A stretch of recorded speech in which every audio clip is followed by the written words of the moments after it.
Pwede ilog. Kaya kumukulo na yung tubig, nilagay ko pa niya. Pwede mo naging bahagong. So, para may lasa yung kanin.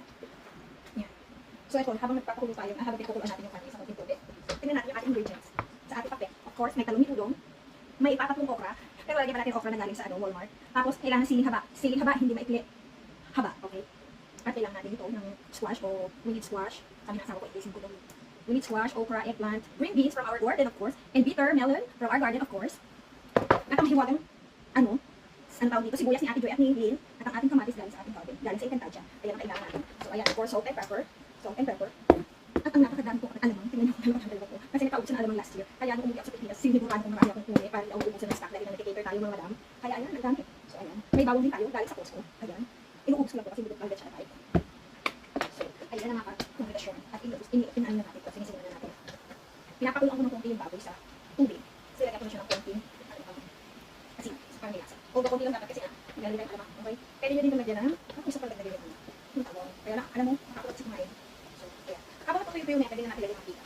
Of course, mantika. Diba? Kailangan natin mantika. Pwede natin mantika.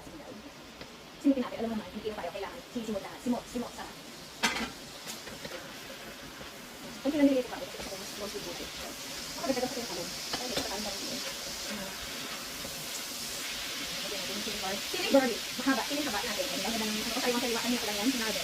Itong parang ganyan kanina lang sa ating okra. Kasi ito kakapon pa. Kaya ganyan. Ito sobrang ingat. Ayan. Lagyan natin ng bawang. Anti-aswang. Ayan. Sabi ko nyo kung hindi malapit ang impacto. Ayan. Anti-aswang yan. Bakit anti-aswang kayo? Bakit malupaka. May meron ako ano. Tiga.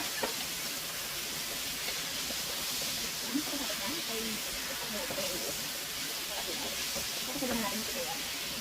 Kami kamatis, diba? Maganda yan, anti-cancer. Okay? Anti-cancer ang ating tuloy. Ito. Maganda natin. Kali pa natin. Dahil marami tayo. Kamatis. Dahil marami tayo. Ganyan. Okay lang natin yan. Okay lang natin. Pag nasangkot ka naman hindi, dahil burger na po ba, yung kung yung matigas, yan.